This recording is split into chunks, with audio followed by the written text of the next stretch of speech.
Gérard Guillemin, connu chez nous comme Iron Man, et qui va nous parler du burn-out. Voilà. Et tu es timé.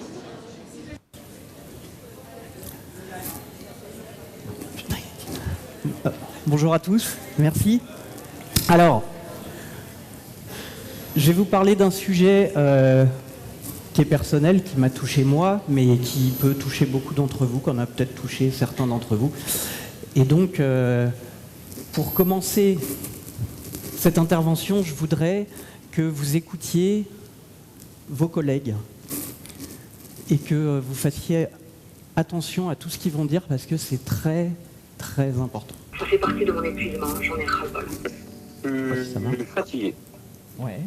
Fatigué, là, Non, agacé, énervé. Alors, attendez, je vais revenir un peu en arrière. Ça fait partie de mon épuisement, j'en ai ras-le-bol. Non. Fatigué. Ouais. Ça marchait tout à l'heure. Je perds du temps. Bon,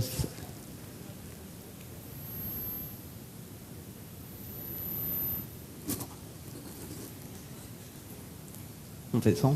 Bon. J'avais des enregistrements de soignants qui étaient à différents stades de l'épuisement jusqu'au burn-out. Et du coup, c'est assez parlant d'entendre des gens à qui c'est arrivé pour de vrai.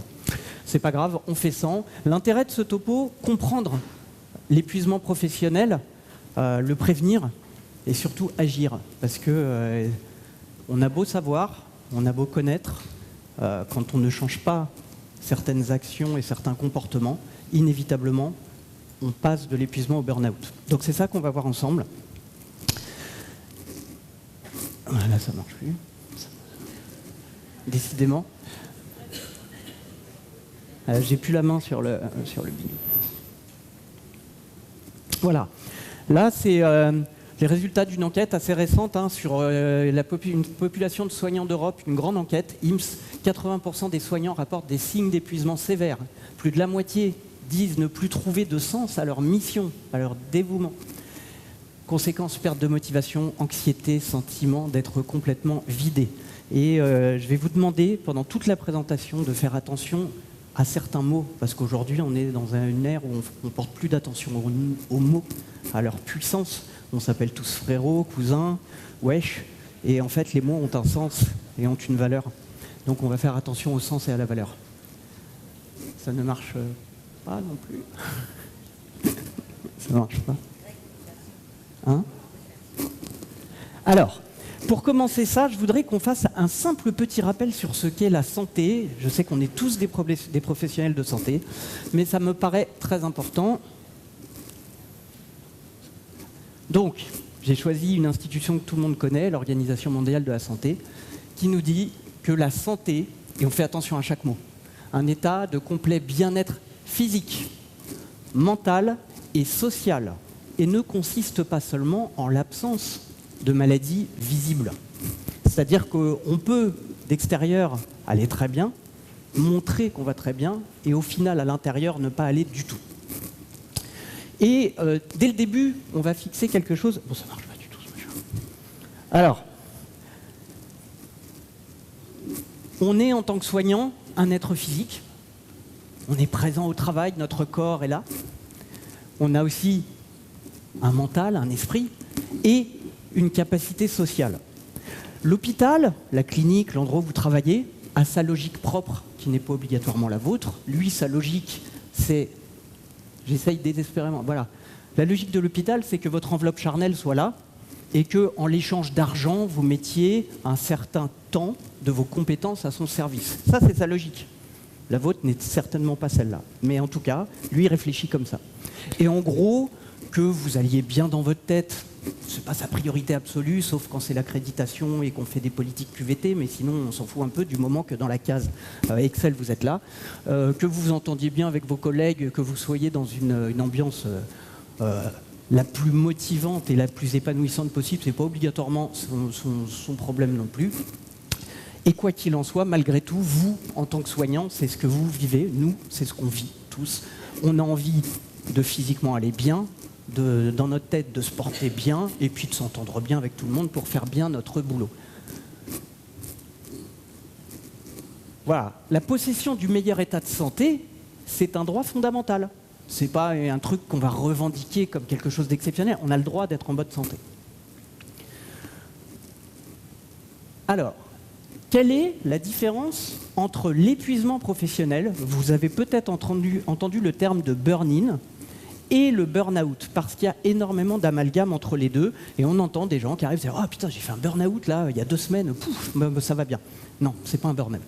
Donc, on va essayer de s'entendre sur une distinction qui est essentielle. J'ai choisi une définition assez connue d'une personne qui fait référence dans le domaine de l'épuisement professionnel et du burn-out, qui est une psychologue américaine qui s'appelle Masalak.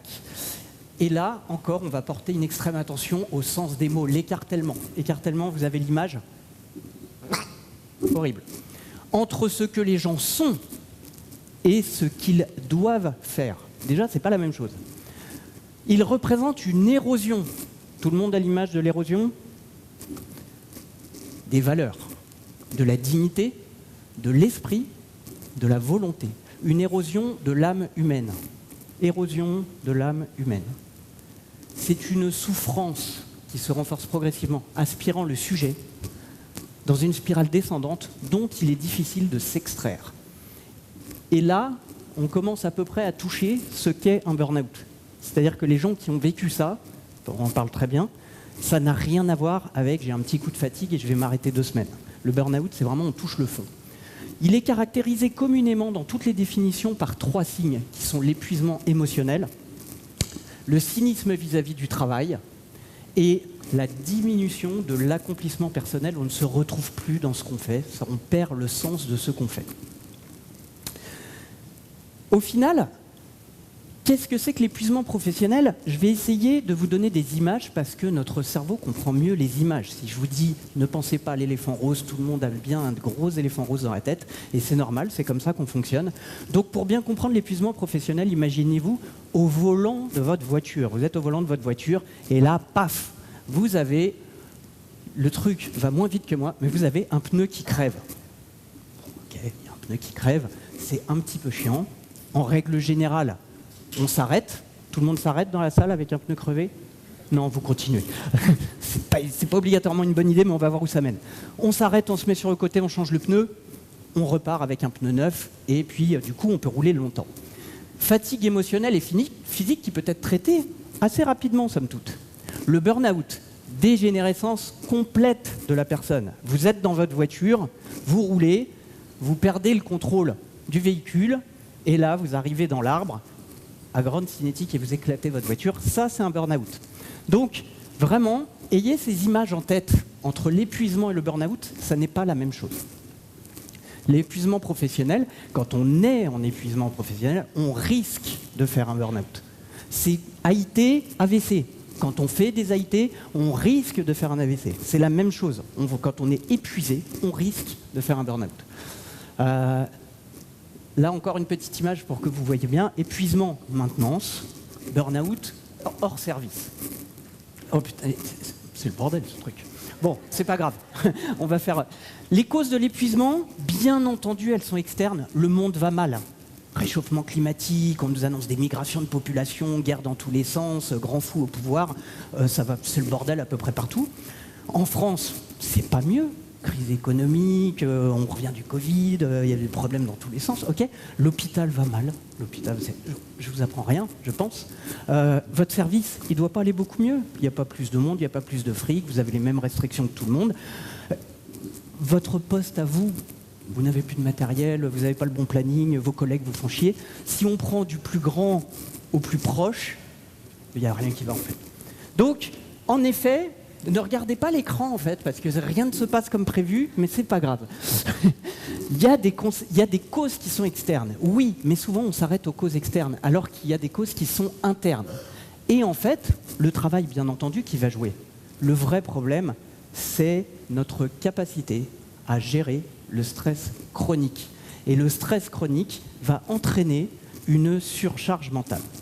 Et c'est vraiment ça, le nerf de la guerre, c'est gérer le stress chronique. Parce que quand vous avez une surcharge mentale, ça va vous épuiser petit à petit et vous n'avez plus de ressources. On va reprendre l'image de la voiture.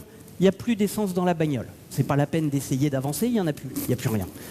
Donc, problème de ressources. Vu que vous n'avez plus d'essence, que votre véhicule est à l'arrêt, que vous essayez malgré tout, bah vous vous fatiguez, vous vous affaiblissez, votre corps s'affaiblit, votre immunité s'affaiblit, et là, eh ben, au final, vous n'avez plus de résistance à des choses auxquelles vous résisteriez naturellement, d'habitude.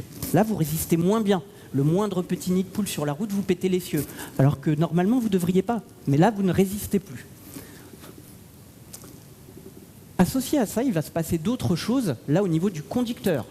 Les valeurs sont en conflit entre ce qui pour moi est bon, ce que j'ai envie de faire, mon métier. Moi, je veux soigner des gens. Et on me demande de faire du fric et d'enchaîner des patients et tout ça. Mes valeurs, je ne me retrouve plus dans ce qu'on me demande de faire.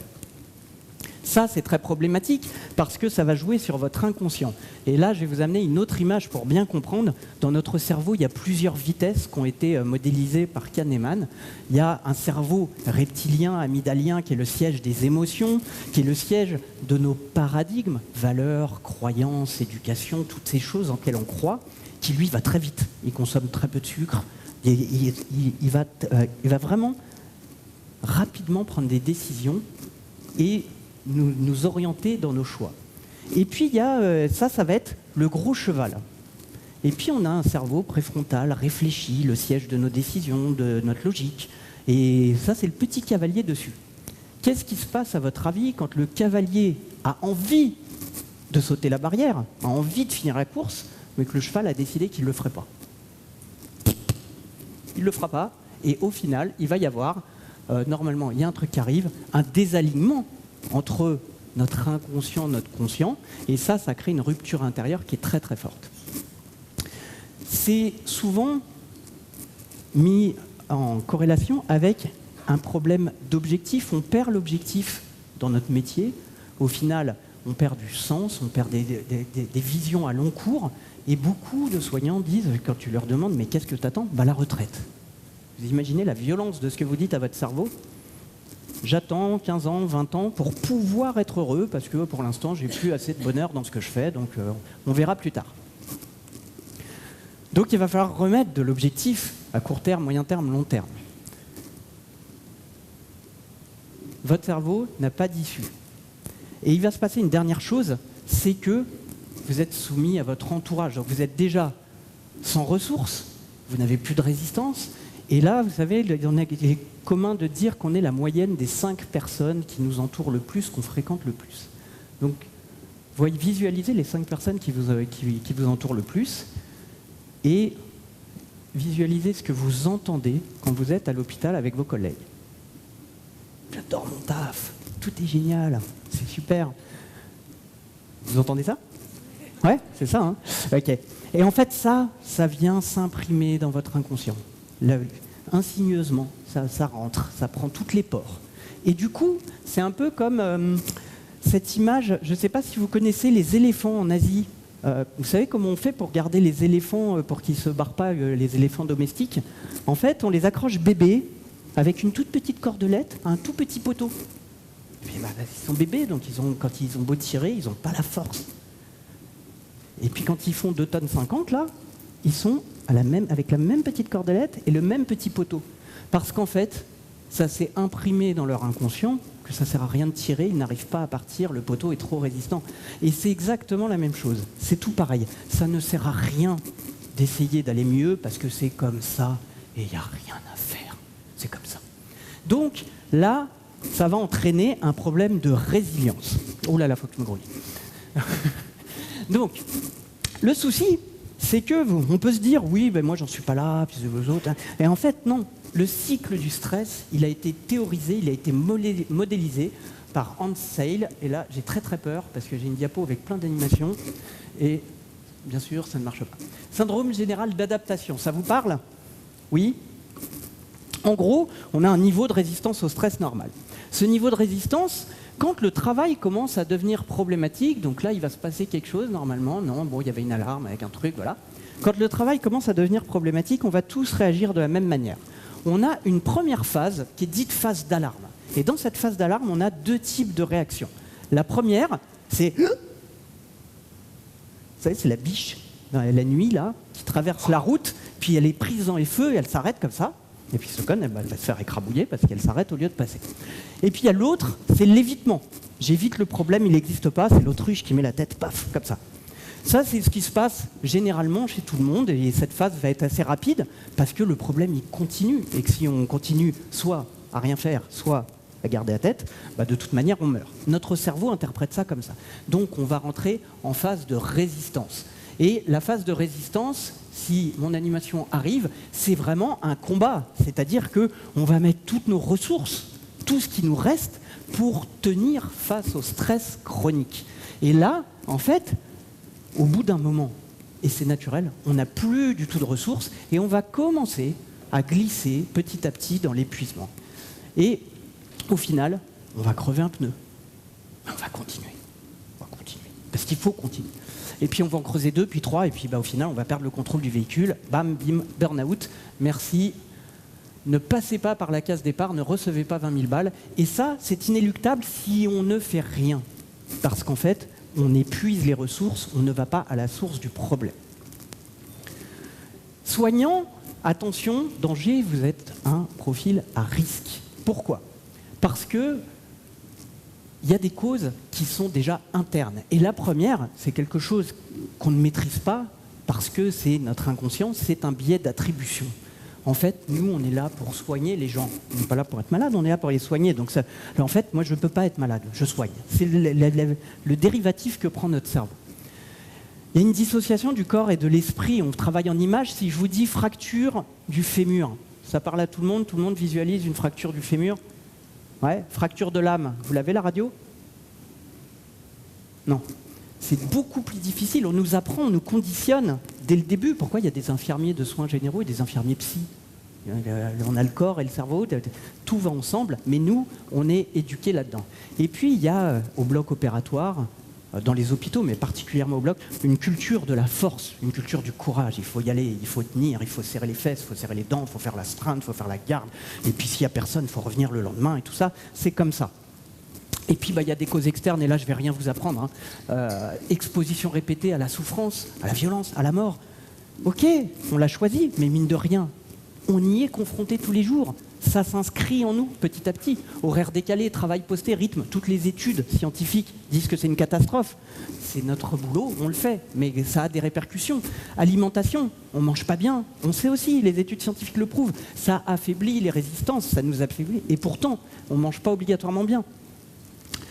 La pression, bien sûr qu'on a de la pression, on est censé sauver des vies, on a des vies en jeu, donc on a une pression au moins de moyens, si ce n'est de résultats. En tout cas, on nous demande des moyens, mais nous, on veut du résultat. Insatisfaction du système, bien entendu. On n'est pas content. Nous, la T2A, on n'en a rien à foutre. Nous, le rendement, on s'en tape. Nous, ce qu'on veut, c'est soigner les gens bien. Et là, on est il faut faire 10 patients dans la salle. Je m'en branle. Moi, je veux juste faire bien mon job, comme si je m'occupais de ta mère. C'est ça qu'on veut. Et puis, on a notre environnement. Et l'environnement, c'est un bouillon de culture, premièrement, à cause des neurones miroirs. Et ça, on n'y peut rien. Quand je vois quelqu'un qui est triste, je suis triste. Et puis, quand je vois quelqu'un qui se plaint, ça résonne en moi. Et du coup, je me plains. Et si on est capable de faire la différence, ça va. Mais quand on est fatigué, qu'on n'a plus ce discernement, ça rentre en nous et puis on devient ça. Et enfin, il y a une psychographie. Alors, je vais aller vite là-dessus, mais j'ai fait une enquête avec des soignants. J'ai des trentaines d'heures d'enregistrement. C'est dommage qu'on ne puisse pas l'entendre, mais bon, c'est affreux. Et puis, il y a surtout cette enquête. Et le soignant, le soignant qui va en burn-out, il a une psychographie particulière. En fait, il est perfectionniste parce qu'il manque de recul. Il a le sens du devoir, c'est pas une feignasse. Celui qui fait un burn-out, c'est tout sauf une feignasse en général. Il se met une charge de malade mental. Il ne sait pas poser de limite parce que vu qu'il n'a plus confiance en lui, il a besoin que les autres lui montrent qu'il vaut quelque chose. Il a un besoin de reconnaissance tout le temps parce que lui n'arrive plus à se reconnaître personnellement. Sensibilité émotionnelle parce qu'il n'arrive plus à faire face. Il n'a plus assez de ressources émotionnelles et il est dans un environnement qui est dur émotionnellement. Et enfin, le dernier point, c'est qu'il ne va surtout pas demander de l'aide parce que c'est la honte, c'est un signe de faiblesse. On est dans un milieu de force et de courage. On n'a pas besoin des autres. Nous, on est là pour soigner les autres. Ce n'est pas nous qu'on doit aider, c'est nous qui aidons les autres. Alors, s'il y a une seule chose qu'il faut que vous reteniez de cette intervention, c'est cette diapo. Quels sont les signes d'alerte et comment est-ce qu'on sait qu'on est en épuisement? Ces signes, vous pouvez les avoir dans l'ordre, pas dans l'ordre, vous pouvez en avoir 1, 2, 3. Alors bien sûr, plus il y en a, plus c'est bingo. Le premier, c'est l'isolement. On va s'isoler petit à petit. Au travail, on arrête d'aller prendre le café avec les copains, on mange tout seul, on ne s'intéresse plus à ce qui se passe, on ne va plus aux réunions. Petit à petit, ça déborde du travail, c'est à la maison. On ne raconte plus à notre conjoint nos journées, on ne partage plus les trucs, on n'a plus envie. Puis ça va être les amis, on arrête de sortir, on ne fait plus de trucs. Puis les activités, le sport, tout ce qu'on aimait bien, on arrête, on est fatigué, on n'a plus envie. Isolement, premier signe. Trouble mnésique. Ça devient dur de faire des calculs de dose. On imprime mal, on fait répéter les trucs 2-3 fois. On oublie les clés toutes les 5 minutes. On se rend compte qu'on ne se rappelle pas du chemin qu'on a fait en voiture, qu'on est arrivé en mode automatique, là, que tiens, je suis déjà ici. On a envie de péter la gueule à peu près tout le monde. Dès qu'un chirurgien fait une remarque, il ne fait pas une remarque, il m'agresse. Il m'a agressé, ce gros con. Voilà. Donc, c'est vraiment des choses où on vit tout pour nous. Une fatigue intense. Et là, en fait, c'est vraiment la fatigue, plus rien ne vous repose. C'est-à-dire que vous avez beau faire des nuits, vous avez essayé de dormir des nuits complètes, de prendre un week-end, d'aller en vacances ou quoi que ce soit, il n'y a rien à faire. Vous êtes claqué en continu. Ça va entraîner des troubles du sommeil parce que ça cogite, ça cogite, ça cogite.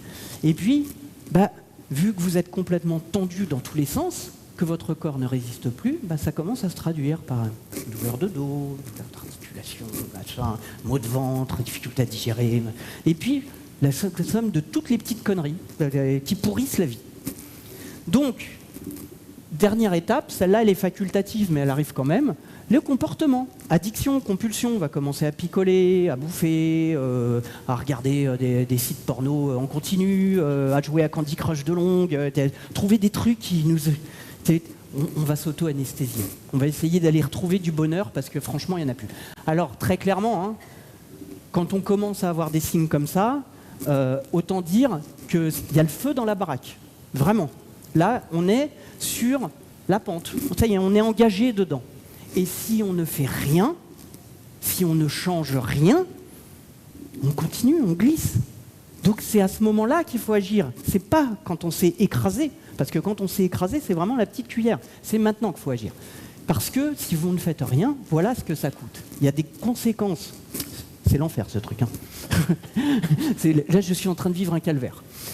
Qu'est-ce que ça coûte de ne rien faire? Ça arrive, un jour.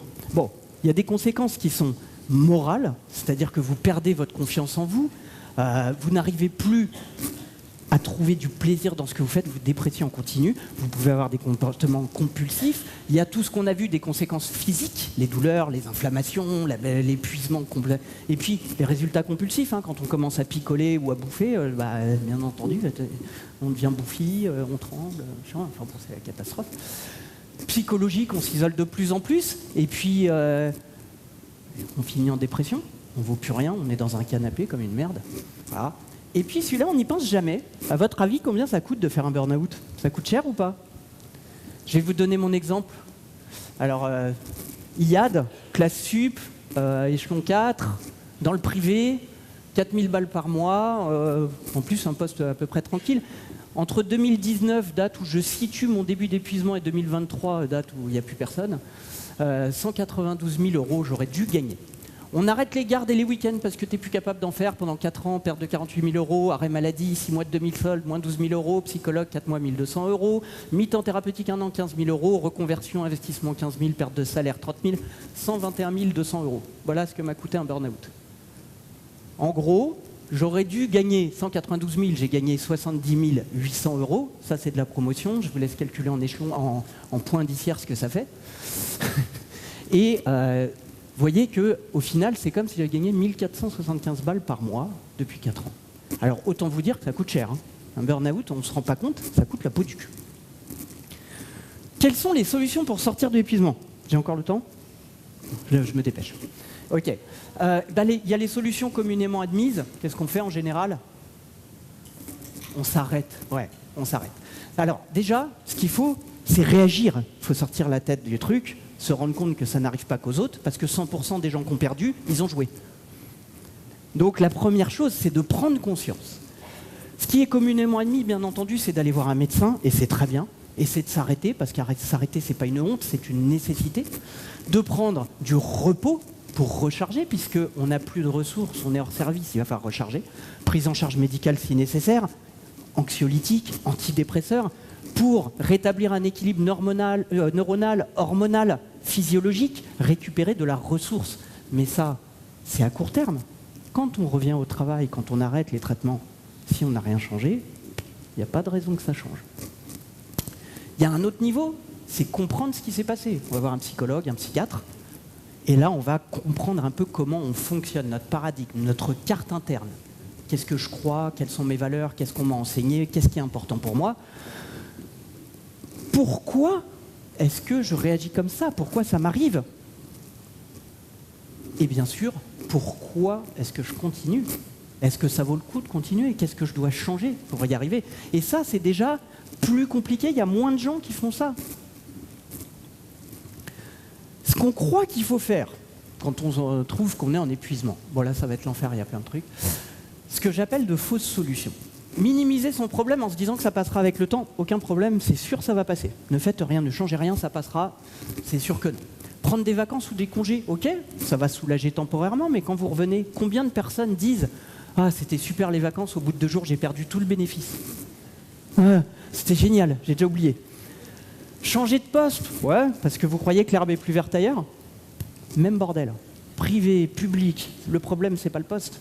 Le problème, c'est la faculté à gérer le stress chronique. Mais on croit tous qu'en changeant de poste, ça sera pareil. Je l'ai fait 3 fois. Hein. Diminuer ses heures de travail, arrêter de faire des gardes, des trucs. En fait, ça masque les symptômes, ok? On est un peu moins au travail, mais quand on y est, on prend aussi cher. Utiliser des compensations, hein, alcool, nourriture, séries, parce qu'on a besoin de retrouver du bonheur. C'est normal, notre cerveau, il veut des hormones qu'il ne produit plus du tout. Dopamine, sérotonine, c'est même plus ce que c'est. Se tourner vers des solutions miracles, ne cherchez pas, ça n'existe pas. Il n'y en a pas, sinon ça se saurait.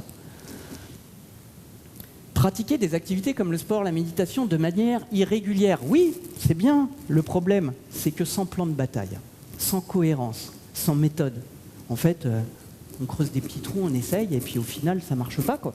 Parce que on ne se laisse pas le temps d'avoir les bénéfices. Et enfin, certaines formations en ligne sur la gestion du stress, le développement personnel, ça peut être très bien, mais il faut que ce soit adapté à ma problématique, à moi, ma valeur, ce que je crois, ce pourquoi je suis épuisé. Et on n'a pas tous les mêmes sources d'épuisement. Hein. Donc ça peut être bien, mais pas suffisant. Parler à ses proches ou à ses collègues, ouais, ok, ça fait plaisir, on vide le sac, ça fait du bien. En quoi ça résout le problème? Le problème, c'est moi. C'est ce que je fais, c'est comment je réagis, c'est comment j'interprète les choses. Et en fait, ce qu'on devrait faire, et qui est très difficile à faire, c'est de passer à l'action. De passer à l'action et d'agir au seul endroit où on a un vrai pouvoir. Vous avez un pouvoir sur l'hôpital? Vous pouvez changer l'hôpital? Non, vous ne pouvez pas. La seule chose sur laquelle vous avez du pouvoir, c'est vous.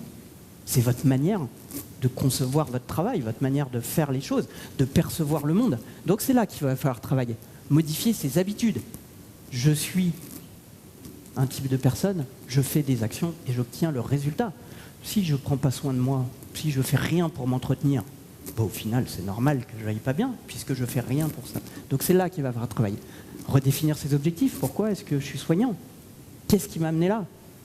Quel plaisir j'en tire ou j'en tire plus, hein, c'est possible. Mais il faut redéfinir ça et changer son état d'esprit. Arrêter de tout subir en victime, mais au contraire, utiliser ce qu'on a, ce qu'on croit comme des forces pour rebondir et retrouver une inspiration.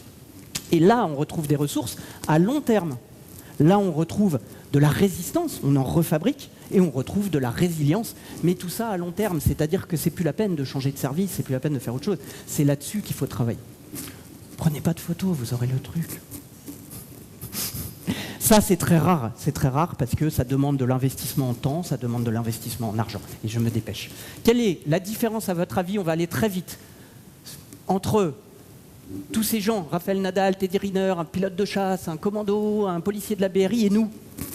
Quelle est la différence entre ces gens qui ont de la pression Ces gens qui doivent obtenir des résultats, ces gens qui ont un travail qui leur met beaucoup, beaucoup de pression, ils devraient tous faire des burn-out. Ils ne le font pas. Pourquoi? Parce qu'ils prennent soin d'eux, c'est dans leur culture. C'est dans leur culture. Pour eux, c'est normal. Là, normalement, ça arrive. Voilà, bam, c'est normal. Et c'est ça qui n'est pas... Chez nous, je vous dis, vous connaissez beaucoup, vous, d'infirmiers anesthésistes qui font de la préparation mentale? Il y en a beaucoup? Ouais, 1, 2... C'est pas normal, c'est pas dans notre culture. Et pourtant, on a un métier avec de la pression, on a un métier avec des horaires décalés, on a un métier dans lequel on a du physique et de l'engagement mental. Pourquoi on fait pas ça? Au final, pourquoi est-ce qu'on n'apprend pas? On devrait apprendre ça en formation initiale. Sortir de l'épuisement, c'est possible, j'ai quasiment fini, je me dépêche. Mais franchement, c'est de la faute de la truc. Ah, on a la bande-son si on peut et qu'on m'autorise. Alors, éviter le burn-out, c'est possible. La première chose, arrêtez de vous dire que c'est que les autres, c'est pas vrai. C'est pas vrai, on a tous le même cerveau, on fonctionne tous de la même manière. Quand on commence à voir les signes, c'est qu'on est dedans. Si on joue, on risque de perdre. Traiter la crise, bien entendu, il faut aller voir un médecin, il faut s'arrêter, il faut prendre des anxiolytiques et des antidépresseurs si c'est nécessaire, parce que c'est transitoire. Ça nous aide juste à remettre en selle, il faut le faire, mais ça suffira pas. C'est pas comme ça. Il va falloir changer, agir sur le bon levier, agir sur vous. Tac, tac, tac, tac, tac, tac, tac, tac, tac. Voilà. Traiter des causes profondes. Pourquoi ça m'arrive et qu'est-ce qu'il faut que je change pour retrouver de l'alignement avec ce que je fais, de la cohérence avec mes valeurs et mes croyances et arriver à retrouver du plaisir dans mon travail sans obligatoirement en changer. Et ça, c'est faisable. Je vais finir juste sur une image. Réchauffement climatique, ça parle à tout le monde. On voit aujourd'hui qu'on paye les conneries de ce qu'on n'a pas fait depuis des années. C'est exactement la même chose avec l'épuisement. En fait, l'inaction coûte plus cher que l'action au final. Donc, c'est là-dessus que je vais finir. Faites attention à vous, préservez-vous. Et puis, voilà, j'espère que tout ça vous a plu. On a la bande-son. J'ai le temps ou pas? Alors, on va l'écouter parce que c'est quand même assez marquant. Ça fait partie de mon épuisement, j'en ai ras-le-bol. Fatigué, énervé de mon travail, de la situation. En fait, tu t'isoles. Ouais. Et tu t'isoles souvent au travail? Alors c'est un isolement autistique? Ouais, en ce moment, le moindre truc, je vais partir très facilement en torche. Je veux dire, je vais partir facilement en colère. Je vais sans spécialement réfléchir ou autre et sans vraiment prendre le temps de respirer. Et oui, après oui, j'ai des troubles amnésiques en ce moment. Ça en arrive à avoir des répercussions sur le sommeil et tout parce que ça me fait penser la nuit, donc je cogite, donc je dors pas bien. Et donc c'est un cercle vicieux parce que tu dors pas bien, forcément t'es énervé, t'es fatigué, etc. Ce qui n'arrange rien. Mais j'ai l'impression qu'en fait ce burn-out, je l'ai depuis des années, mais je situe dans le temps que à mon effondrement. Est-ce que c'est l'hôpital qui m'a détruite? Est-ce que c'est moi qui ai mal fait quelque chose? J'arrive pas à mettre les mots dessus, mais je sais qu'il y a quelque chose qui est profondément fracturé en fait. Une cassure la plus totale dans une vie professionnelle ou personnelle, avec une vision de surcharge, surmenage, incapacité physique et psychologique, et perte totale de confiance et de désir d'avancer. En fait, je sais pas comment expliquer. J'ai l'impression que je suis détruite. Je ne savais plus marcher, Greg. Ouais. Quand je me suis effondrée. J'ai avancé, mais parce que mes muscles savaient avancer tout seuls. Mais sinon, il n'y avait plus rien qui allait. Il m'a mis sous antidépresseur au mois de décembre. Ouais. Et sous anxiolytique, mais ça me gonfle. Le regard des autres fait qu'aujourd'hui, j'arrive pas à moi. Pour moi, c'est une honte d'avoir été arrêtée. Je le vis encore comme une honte. Mais parce que, même si je sais que là, je pouvais pas faire autrement. Hein. Pour moi, le burn-out, je le mettais de côté parce que je voyais ça comme extrême. Moi, le mot burn-out, c'est quand il y a rupture. Je sais pas comment j'ai... Là, à l'heure actuelle, je me dis comment j'ai fait pour tenir autant, quoi. l'a pas vécu, on n'imagine pas comment on est diminué en fait. Tu tends, Ouais, et ça remonte. c'est ça. Je suis un déchet quoi maintenant.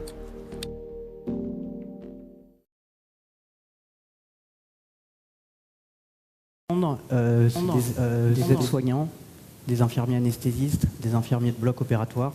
À certains stades, hein, vous avez remarqué, ils ne sont pas tous au même stade. Et donc voilà, ça peut arriver à n'importe qui. J'ai fini.